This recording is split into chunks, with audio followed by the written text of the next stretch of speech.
Hi అండి. అందరికీ నమస్తే. వెల్కమ్ బ్యాక్ టు మన భోజనం. ఈరోజు వీడియోలో వచ్చేసి నేను కిచిడి ఎలా ప్రిపేర్ చేయాలో చూపిస్తానండి. చూసేయండి. ముందుగా స్టవ్ ఆన్ చేసుకొని స్టవ్ మీద ఒక కళాయి పెట్టుకొని కళాయి బాగా హీట్ అవ్వగానే దాంట్లోకి 2 టేబుల్ స్పూన్ ఆయిల్ వేసుకోండి. ఆయిల్ కొద్దిగా హీట్ అయిన తర్వాత దాంట్లోకి హాఫ్ టేబుల్ స్పూన్ జీలకర్ర, 4 యాలక్కాయలు, ఒక చిన్న దాల్చిన చెక్క, 4 లవంగాలు, ఒక చిన్న స్టార్ పువ్వు, జాజికాయ వేసేయండి.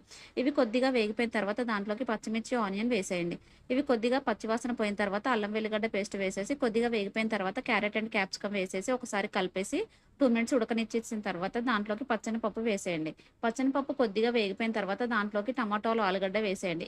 మూత పెట్టేసి ఒక 5 నిమిషాలు మగ్గిన తర్వాత దాంట్లోకి పుదీనా, కొత్తిమీరను వేసేసి 2 నిమిషాలు బాగా కలిపేసిన తర్వాత ముందుగా కడిగి శుభ్రం చేసి పెట్టుకున్న రైస్ ఉంది కదా! ఆ రైస్‌ని దీంట్లోకి యాడ్ చేసేయండి. రైస్‌ని 2 మినిట్స్ వరకు ఆయిల్‌లో వేయించుకున్న తర్వాత దాంట్లోకి 1 గ్లాస్ రైస్‌కి 2 గ్లాసెస్ వాటర్ వేసేసి మీ రుచికి సరిపడా సాల్ట్ వేసేసి ఒక 20 మినిట్స్ వరకు రైస్‌ని ఉడకనిచ్చేసేయండి. 20 మినిట్స్ తర్వాత మూత తీసి చూస్తే మనకి కిచిడి రెడీ